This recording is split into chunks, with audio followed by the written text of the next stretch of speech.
Better Life Media, America's leading source for life improvement, presents Terry Shodin. New Sales Speak, the 9 biggest sales presentation mistakes and how to avoid them.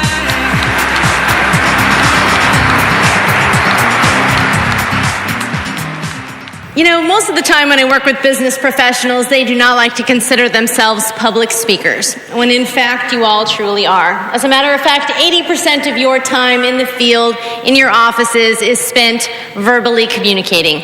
And yet public speaking is still ranked as the number one fear amongst most individuals.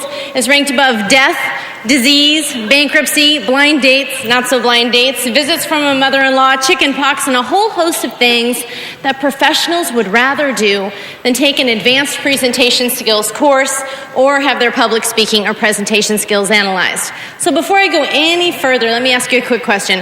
How many of you have ever had the opportunity to have one of your field presentations videotaped with playback? Anybody? Great. And how many of you found that to be a happy, fun experience? Most people go, oh my gosh, I would rather do anything, get my teeth pulled, than go through that again. Well, the beauty of this session today is to give you an opportunity to learn vicariously through those who have gone before you. What we do at my company, Shodin Communications, is we videotape professionals and we do playback so that they can see and hear themselves as their clients do. And over the last 14 years, I've identified what I believe to be the 9 biggest sales presentation mistakes professionals make. I'd like to share with you what those 9 biggest mistakes are and show you how to avoid them. I do that by breaking this program into 2 sections. The first half will be entirely based on how to build a more polished and persuasive presentation. And the second half will be entirely based on delivery. That includes your eye contact, your body language, your use of humor, drama, personal stories to illustrate your points, and probably everybody's favorite, in the final segment, I will actually reenact for you some of the strange and incredible things that we've caught professionals just like you doing on videotape. There's an old adaptation to a Shakespearean quotation which reads, "All the world is a stage and sales professionals play to the most discriminating audiences of all, their customers." How many of you would agree that's true? Sure, but why do you think that's so?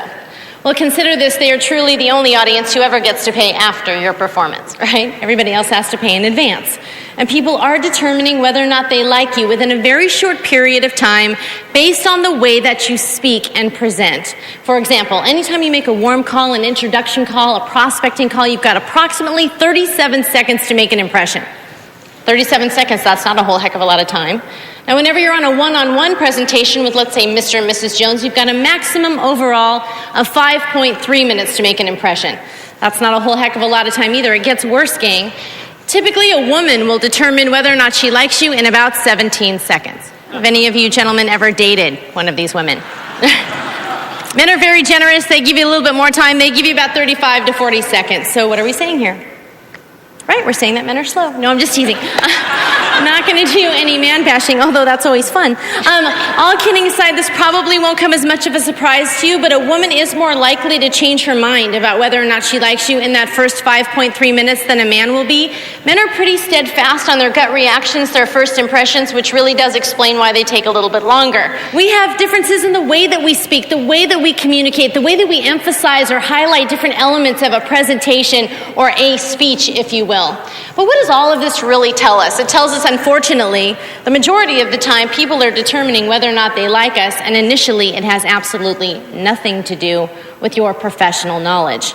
Now, we all know since we started taking basic business or basic selling 101 courses that people will immediately begin to evaluate your professional credibility within the first 7 seconds that you walk through a door based on what? Your dress, absolutely. But believe it or not, immediately following that, every single element is based on or tied to your public speaking and presentation skills. Are you sharp? Are you articulate? Does your message draw me in? Do I feel compelled to listen to you as a result of that message? Or am I bored? And what's unfortunate but very true is that many professionals do not realize how truly boring their presentations are. And I'm not going to ask anybody to raise their hands, but just ask yourself this question. How many of us think we could sit through one of our own presentations twice? You know, I know we don't like to think about it, but we have a responsibility to be somewhat entertaining when we're absorbing the time and the attention span of the people that we're speaking to.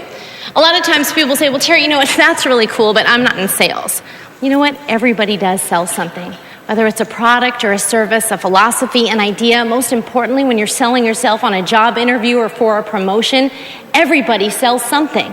My goal today is to kind of get you back into the magic, back into the delivery side of really delivering a great presentation, because people are determining whether or not they like us within such a short period of time. You know, at this point, you still might not be convinced. Many of you might be saying, you know, that's really true, but how's this really going to impact my bottom line? And I could give you a ton of rhetoric about how it's really going to immediately impact your bottom line, but there are three major factors that truly separate top producers from the average or status quo. And I want to give those to you very quickly, and then I really want to focus on why we're here today. The three main factors that truly separate top producers or performers from the average or status quo are psychological belief system, listening communication skills, and persuasive presentation skills. And the best way for me to describe it is actually through a colleague of mine. His name is Mitch Gaylord. He was an Olympic gold medalist in gymnastics for the U.S. team. And he'd called me one day and he said, Terry, I'd like to do some work with you. And I said, sure, no problem. And he came over and I'm sitting across the living room from him and I'm looking at him and I'm thinking, gosh, I can't believe all of his accomplishments. And I'm looking at him and I'm thinking, and you are such a babe. But besides that, I said, Mitch, what is it like to hit a perfect 10 at the Olympics? I can't even imagine what it's like to hit a perfect 10 at the Olympics. And he said, you know what, Terry, by the time you hit that mat, by the time you hit those final rounds, every single competitor left in contention is capable of hitting a perfect 10. It's not about who's capable. It's about who's going to pull it off at game time, when the heat's really on, when the pressure's really on, and with the greatest amount of consistency. And that's what they mean by psychological difference. There's no doubt in my mind that each and every one of you here today isn't capable of hitting a perfect 10 presentation. My question becomes, how can I help you to hit that perfect 10 presentation, whether you're here or whether you're watching this at home, when the heat's really on, when the pressure's really on, and with the greatest amount of consistency? The second factor that separates the top producers from the average or status quo is listening communication skills. Donald Trump, love him or hate him, it's irrelevant. But one thing's for sure, he is feared, revered, and respected by his colleagues and his competitors for his amazing ability to draw out wicked information from that dialogue, reformulating those arguments in his mind, and then reprocessing that information in the body of his presentation. And that is why he's considered such a fierce competitor. And the third factor that separates top producers from the average or status quo is persuasive presentation skills. Consistently, top producers, effective leaders, are effective, persuasive communicators. And when we think of great presenters, we think of the legends. We think of Dr. Martin Luther King, JFK, even Ronald Reagan, considered the great communicator. Why? No handouts, no brochures, no PowerPoint, just one human being speaking to the masses on what was considered some pretty unpopular material at times and moving them towards action. There's absolutely nothing like it on the planet, and yet people blow it off all the time. They go, you know what, Terry, it's really not that big of a deal. I've been speaking since I was 2 years old. Or, you know what, I took a public speaking course when I was in college. Or, you know what, once I went to Toastmasters. And while all of those things are great and true and relevant, what they really don't address is truly elevating your skills to another level, where you speak with a little savvy, with a little distinction, where people sit up in their chair and go, wow, you know what? This really might be different. Because I promise you this, gang, there's nothing better than being a pleasant surprise. When we get to this part of the program, people go, yeah, you always remember the great speakers, and that's true. You always remember the great speakers, but we also always remember somebody else. Who's that? The horrible speaker. You always remember the great ones, and you always remember the horrible ones. But who do we forget? It's the average, the status quo, the one that you go, oh yeah, that was fine. Just remember, every single time you walk out of a meeting or presentation and you go, oh yeah, that was fine. That was the most forgettable presentation that you could possibly deliver. So what do we do? How do we enhance it? How do we take it to another level? Well, what I really want to do is focus on those second two areas very quickly. And the first area is very specific to, do you create a presentation that's worth listening to?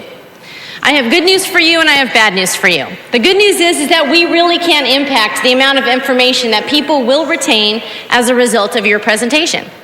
The bad news is that we are at the lowest point in the history of our country in terms of adult attention and retention capabilities.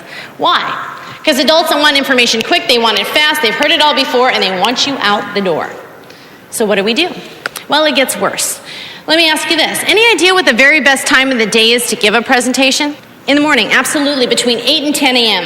Actually, your elementary school teachers knew this because typically what were the first two subjects of the day that they would teach us?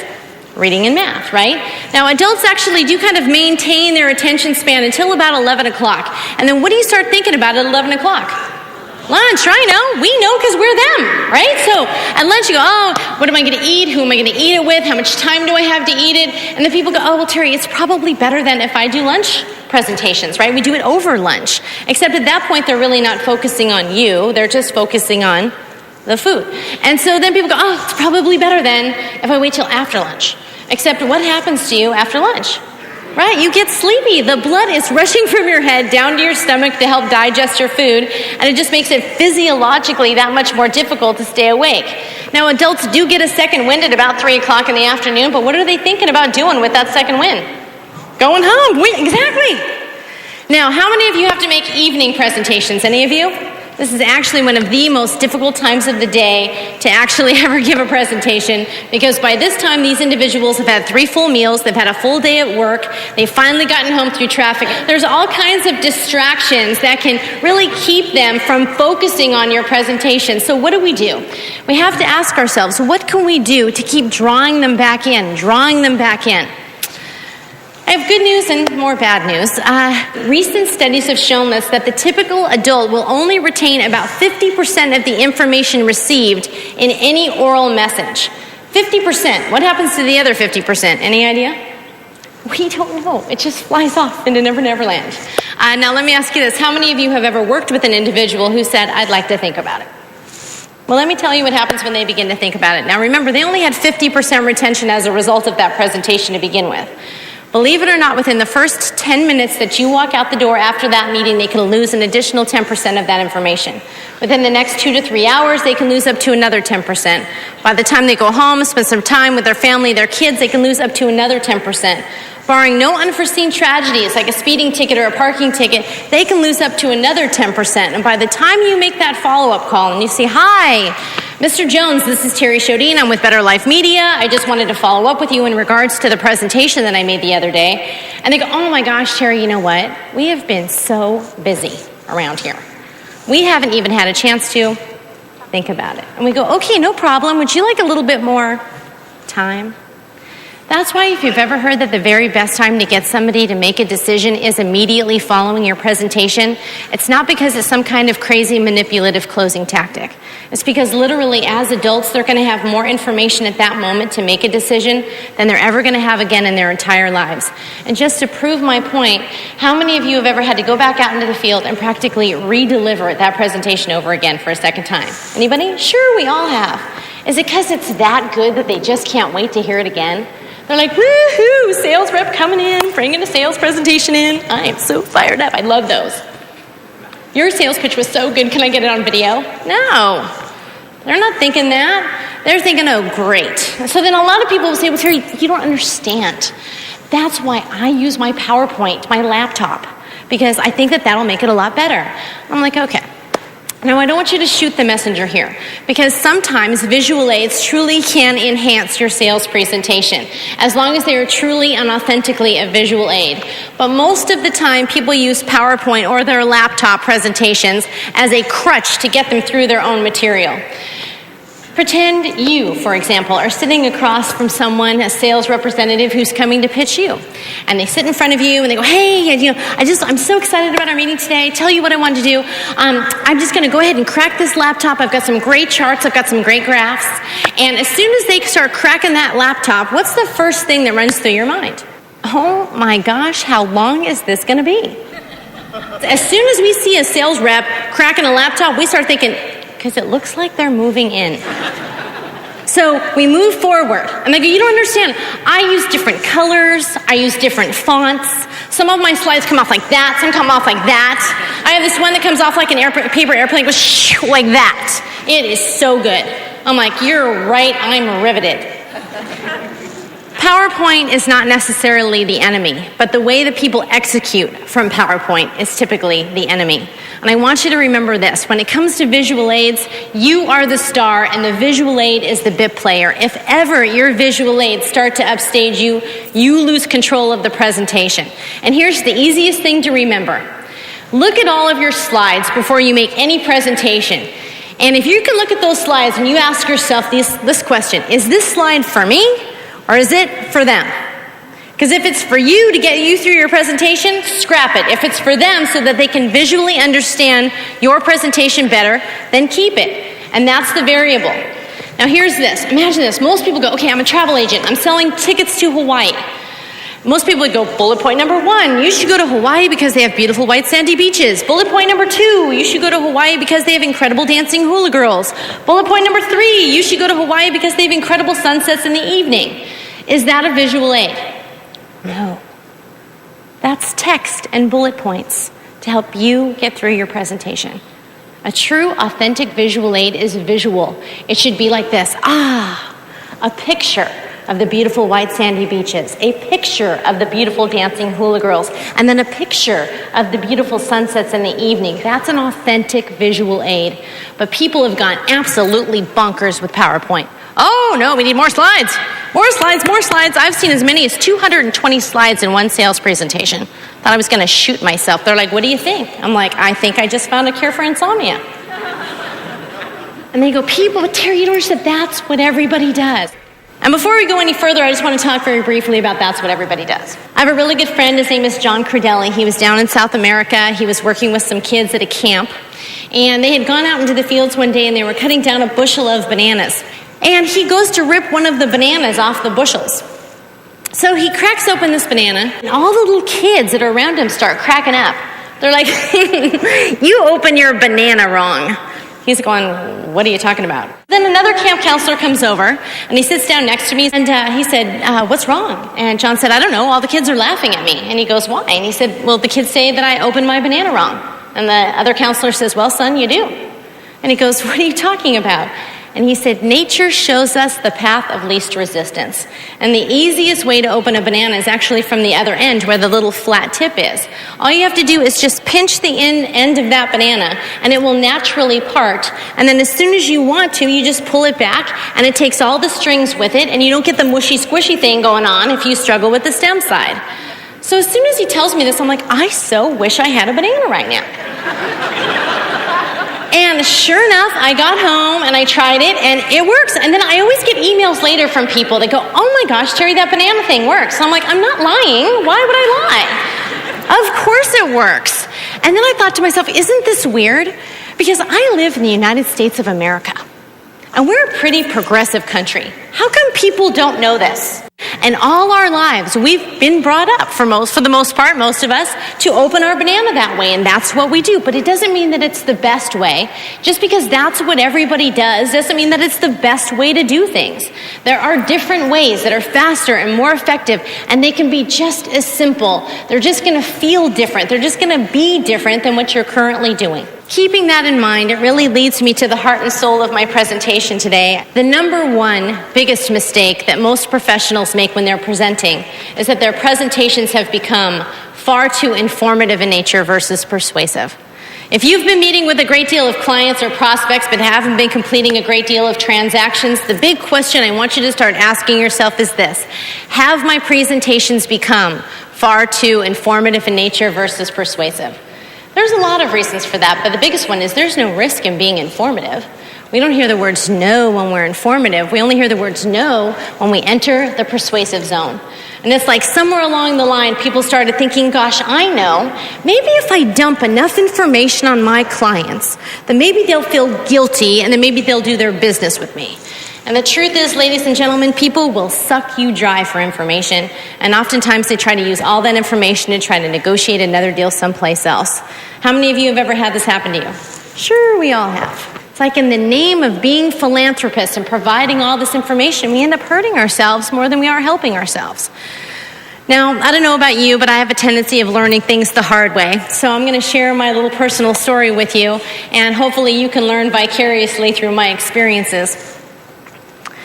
I was really fortunate when I was in high school. I had a high school speech coach. His name was Jim Caforio.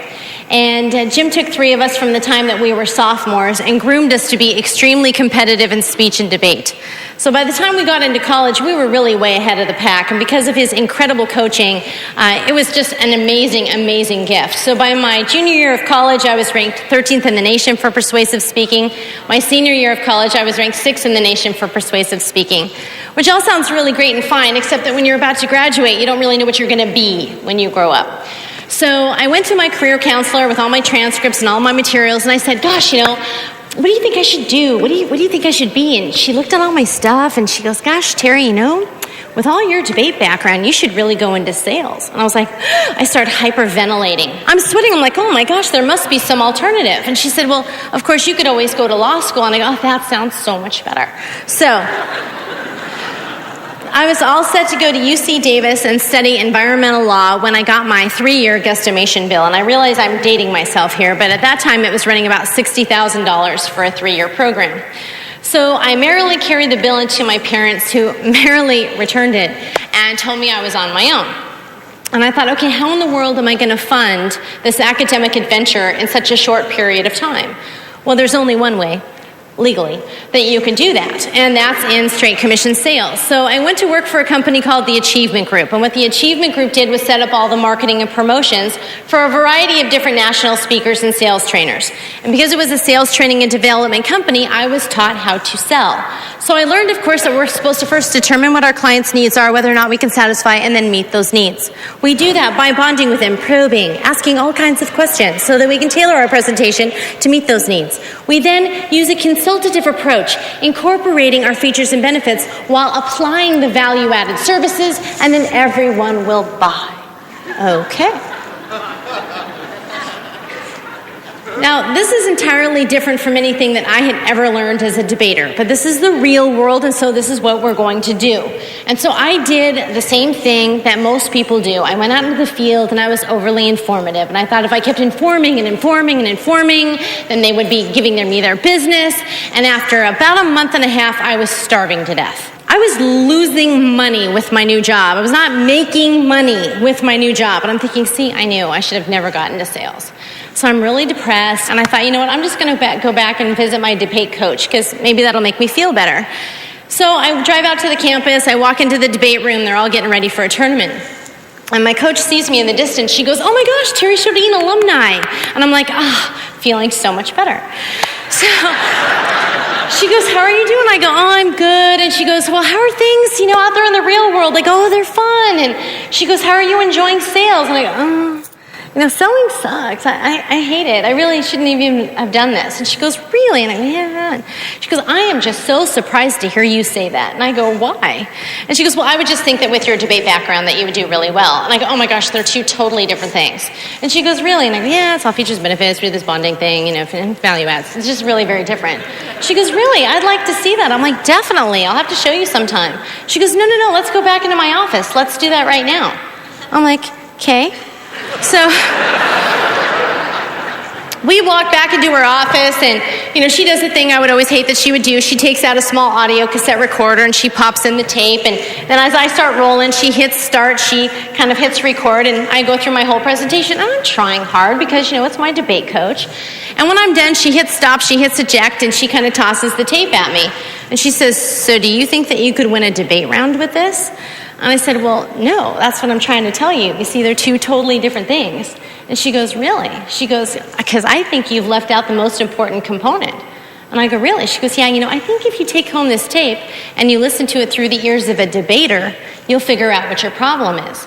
I'm like, yeah, I'll get right on that. So, whatever. I'm thinking to myself, you're an academic. Those who can do, those who can teach. I'm in the real world. Okay, so I get out into my car. And I'm sitting there, and I pop in the tape, and I start listening to the playback, and all of a sudden, it just hits me like a ton of bricks. And if you just remember this one thing as a result of watching this program today, I promise you it's going to make a difference. Because here's what happens. In a debate round, you can only win if you identify right up front what your 9 or 10 most persuasive arguments are with that judge on that topic right now. And I thought, oh my gosh, I'm not doing that. And it's the same thing with the sales presentation. You've got to be able to identify right up front, no matter what it is that you're selling, whether it's a product, a service, a philosophy, an idea, or you're selling yourself in a job interview. You've got to be asking yourself, what are my 9 or 10 most persuasive arguments in this situation with this case that I'm trying to build right now? And I thought, oh my gosh, I can't believe I haven't been doing this. Because most of the time, we're just set up to develop a whole bunch of information that's all hodgepodge together. And the easiest way for me to get you to visualize it is just think about this. Imagine you're in a courtroom. There's a judge at the back of the room. There's a jury off to the side. There's a prosecuting attorney and there's a defense attorney.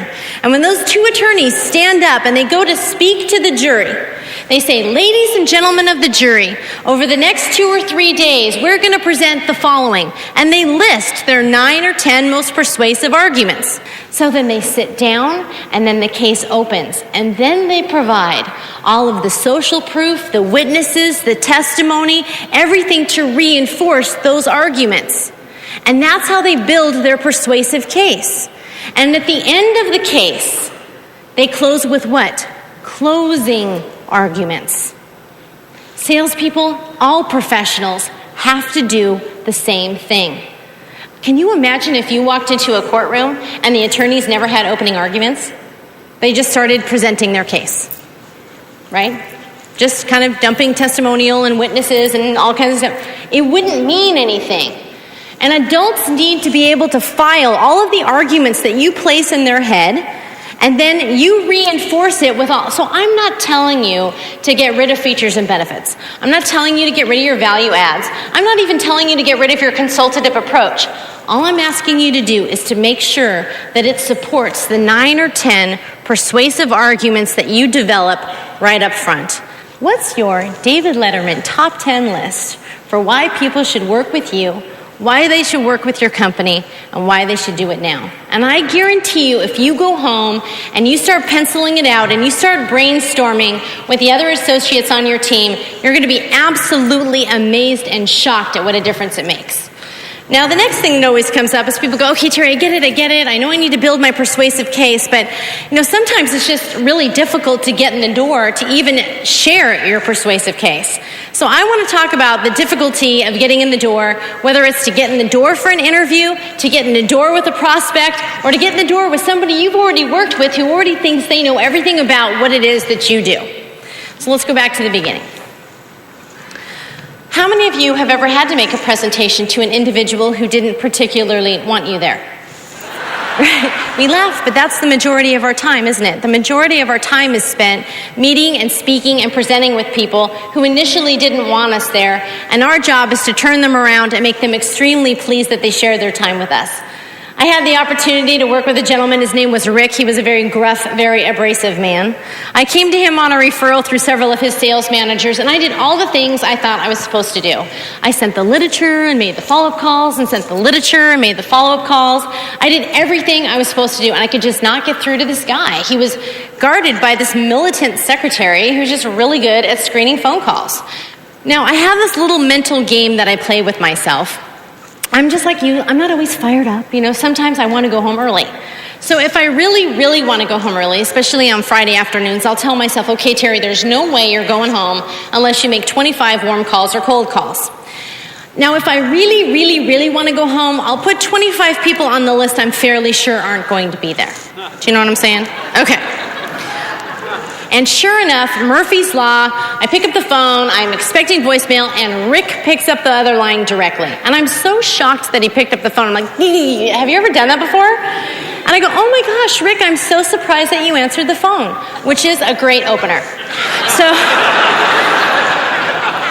So I was able to regroup and kind of tell him who I was, and reluctantly he agreed to meet with me on the following Monday morning. As I hung up the phone, I thought to myself, what do I know about this guy? Not too much. So I waited a little while and I picked up the phone again and I called his secretary, Norma. I said, Norma, this is Terry Shodine. I've just set up an appointment with Rick for Monday morning.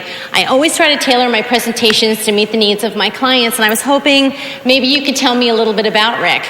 And she says, well, what is it you want to know? And I said, well, just some hobbies or interests. Does he play tennis? Is he into golf? And she says, wow, the only thing I know he's into, darling, is bass fishing. And I don't know if that's going to help you, but I am swamped here and I've got to go. And she hangs up the phone.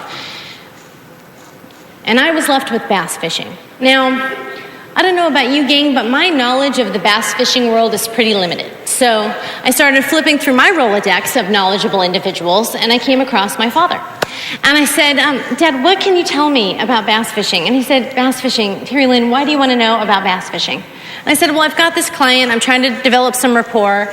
And he said, the only thing I know is that there's this TV show on Sundays called Bassmasters, and maybe if you watch this show, you can get some tips. And I was in shock because I can't believe there's a show for this. So, has anybody here ever seen Bassmasters? Wow, check you out. I gotta tell you, this is like a do not miss Sunday morning activity. So, sure enough, I pull out the TV guide, I'm looking through it, and lo and behold, it was a double Bassmasters weekend. I got to watch two episodes, and I learned a lot, actually. I had no idea, but the really big fishing show is Jimmy Houston's Outdoors, and Jimmy is like the Oprah of the fish world. Okay, so he's on different guests, and they go through different things, and I learned a lot. I had no idea that the bass was a very cunning, very intelligent fish. To become a professional bass fisherman, you have to become a pro angler and get your BASS card. They don't eat the fish. The way that you win a tournament is that you can catch several individual fish whose combined weight is the largest, or you can catch one fish whose weight exceeds anybody else's. I know, you're thinking, gosh, this is riveting. As did I. Sure enough, Monday morning rolls around, and I'm thinking to myself, oh my gosh, I hope this is going to go well. I'm so fired up. I've done my homework, and I walk into his office, and he gives me one of these. Oh my gosh, you know what, Miss Shodine? We are really pressed for time. We're going to have to do this in about 5 minutes. Has this ever happened to any of you? Sure. So I just took a deep breath, and I said, so how was your weekend? And he goes, oh, it was fine. It was very productive. I had a lot of things I had to do around the house. It wasn't too exciting. I said, gosh, the same thing happened to me. I've been doing so much traveling. I haven't had any time at all to catch up on my laundry. I had this big pile of clothes. I just pulled it out of the dryer. I threw it on the living room floor. I figured I'd kick back, fold some clothes, and watch some TV. And I understand that you're really into bass fishing, so I made it a point to watch this show. I'm sure you've heard of it. It was called Bassmasters. And he was like his whole facial expressions changed. And he goes, you watched Bassmasters? And I said, yeah, I sure did. He goes, this last Sunday, you watched Bassmasters? I said, yes, sir, I sure did. He goes, it was a double Bassmasters weekend. I'm like, I know. I caught both episodes. Next thing I know, he starts telling me how it's his dream to someday go out fishing and be the guest fish guy with Jimmy Houston. And then he starts telling me how he got his BASS card. Next thing I know, he whips out his day tamer. He goes, young lady, have you ever been before? I said, no, sir, I haven't. He said, I am taking my family to an upcoming novice tournament. Would you like to join us? I'm like, woo, sign me up. I cannot even wait to go. So finally I said, gosh, Rick, I know you're really pressed for time, but I do have some ideas on how I might be of service to your company. And he said, okay, darling, hold on a minute. And he got up and he closed the door. I went back to my original 30 minutes. And over the years, I've actually done several different events with this individual and this organization as a result. I'm not telling you the story to impress you, but rather to impress upon you how equally important it is for us to preview our clients' wants, needs, and expectations from the personal as well as the professional standpoint. I always have some skeptic in the audience who goes, oh yeah, that's what I'm going to do, start snooping around in the lives of my clients. Please.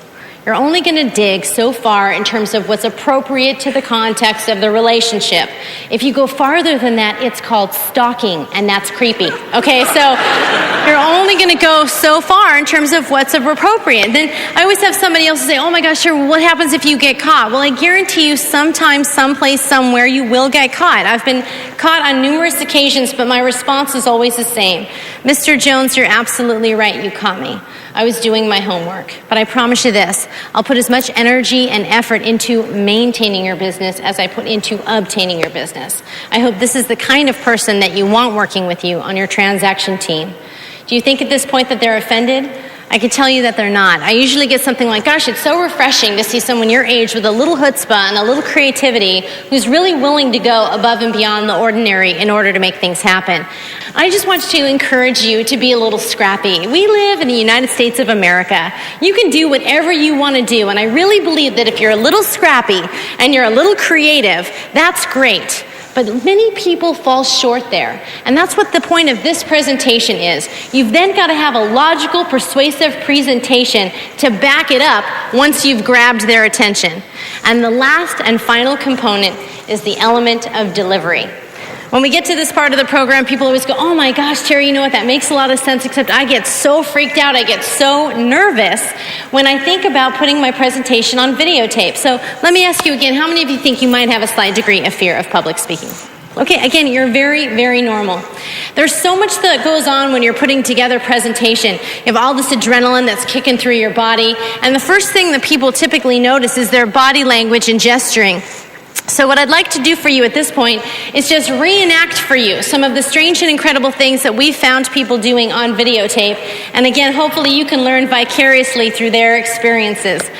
Now, the first thing you have to understand is that your body naturally wants to gesture. Just to kind of prove my point, have you ever been on the phone and your hands are gesturing away, but obviously no one can see you, right? We don't think to ourselves, I'm going to place my hand here and here and here. Your body just naturally does it. Well, the same thing happens when you're giving a presentation.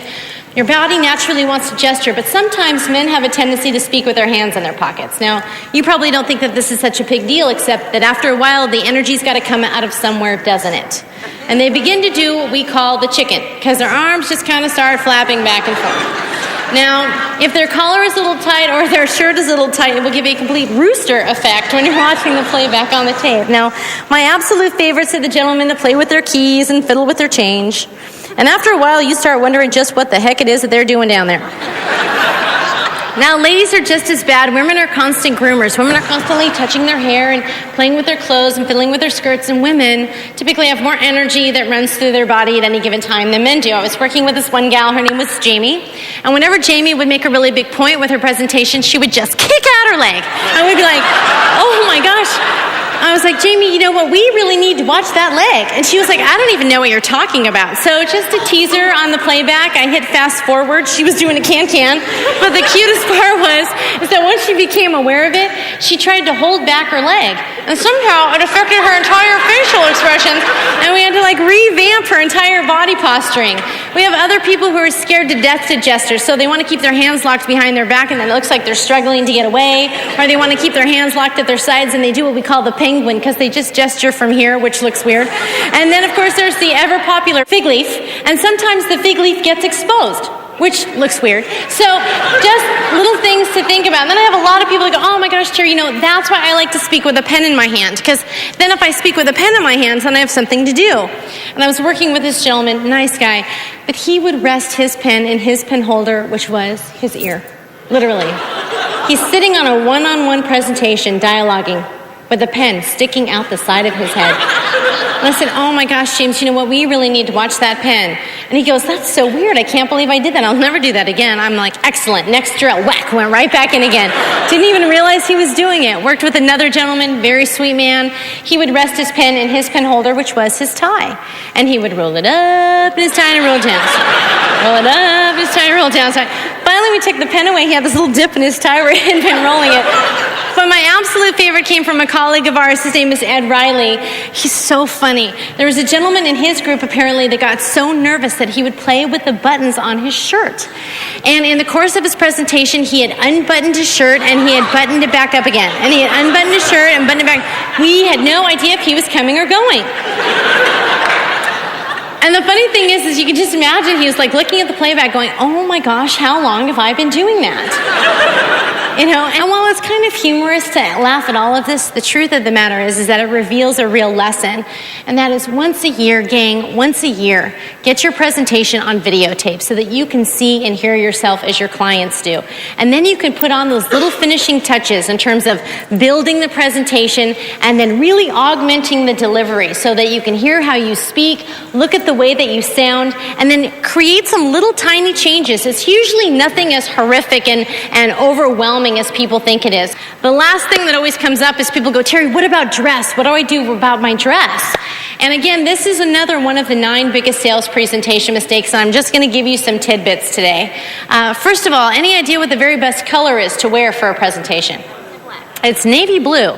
There's a great book called The E-Myth by Michael Gerber. And in this book, they talk about a field study that was done where they put people in the field wearing different kinds of color suits. And navy blue always outperformed all other colors. Now, does that mean that you should wear navy blue every day? No. It just means that if you're looking to put the finishing touches on a presentation, you may want to consider wearing navy blue. Now, for women, black is also considered a really good, effective color for business presentations. But for men, it tends to lend more towards more formal occasions when you're really dressing up for something special. Now, for men, what's the first thing a man notices about another man? His wife. Just kidding. First thing a man notices about another man are his shoes and his tie. They look to see if his shoes are sharp and polished, and they're looking for a nice crisp dimple in the base of a tie. It shows a little distinction, just a little refinement. Now, for women, what's the first thing women notice about other women? Everything. Women are brutal. They are so brutal. They will absolutely critique and analyze another woman from head to toe. And unfortunately, even though they say women really should support women, women are usually like the first ones to attack other women. So the first thing is can't we just all love each other? And then beyond that, the next thing is, well, what's the best rule of thumb? And the best rule of thumb is that conservative is best. My grandmother was a very polished English woman, and if my sister and I were ever going to go visit my grandparents, we had best be dressed like ladies. And I remember initially it really bugged me. I was thinking, what a pain this is. But the truth of the matter is now that resonates with me all the time, and I try to dress up to show honor and respect for my clients' time. Tragically, with the onset of Casual Friday, many people now have Casual Week. And they don't dress up to show honor and respect for their clients' time. So go to a major department store. For free, they have personal shoppers that will just walk you around and show you what can look great on you. Or pick up a guide from any bookstore. There are so many great ways. And it doesn't cost a lot of money. People always go, Terry, you know what? I don't have a lot of money to spend on a lot of clothes. You know, my grandparents were not wealthy people. But they were the classiest people that I know. And it surely showed me something from a very young age, and that is that class has absolutely nothing to do with money. All you have to do is just be dressed sharp, dressed clean, be pressed, and carry yourself like it's your best game day ever. And that will radiate through everything that you do, and it's only magnified by a successful presentation. We've covered a ton of material here today in a short period of time, and I just want to do a very quick review for you of the 9 biggest sales presentation mistakes. Mistake number 1 is winging it. When you wing it, you tell your clients and customers that you don't care if you waste their time. So make sure that you build a proper and persuasive presentation.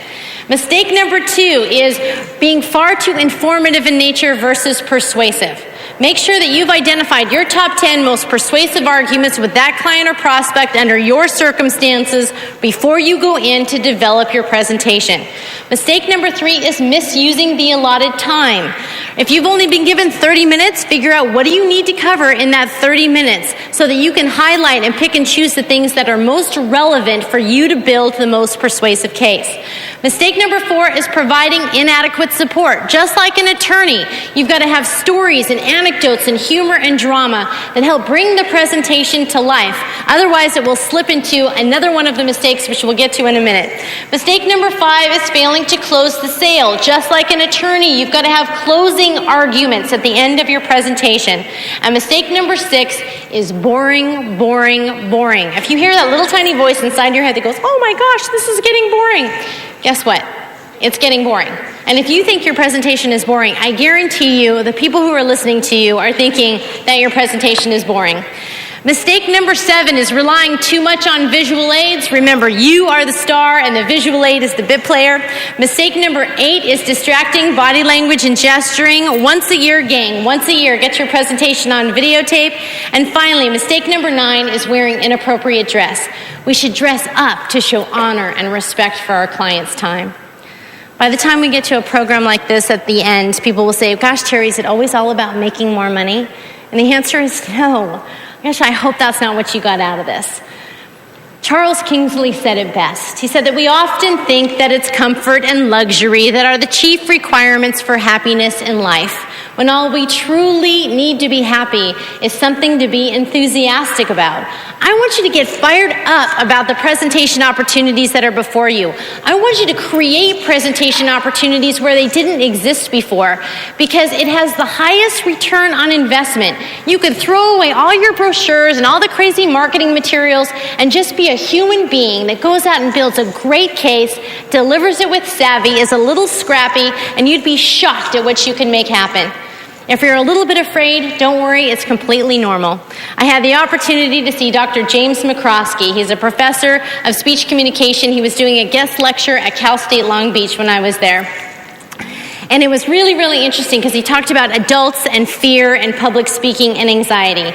And he said that whenever an adult stands up to speak or present, their body may experience a massive adrenaline rush. Have any of you ever felt this adrenaline rush before? Okay, great. Supposedly, this adrenaline rush physiologically is so intense, it can only be matched by one other occasion in your entire life. Now, this other occasion is typically behind closed doors, and you're typically not alone, and you're typically pretty enthusiastic about it. Are we connecting here? Okay. And I certainly wouldn't want to offend anybody in the room, but according to McCroskey's research, at the height of sexual arousal, you may experience an adrenaline rush that is equal only to that of a major speech or sales presentation. So, if your love life's been a little sleepy, maybe you should be going out and giving more sales presentations. Thank you so much. Hope you have a great day. Yay! Thank you so much. I appreciate it. Thank you. We hope you've enjoyed this special presentation of Terry Shadeen's new sales speak, the 9 biggest sales presentation mistakes and how to avoid them.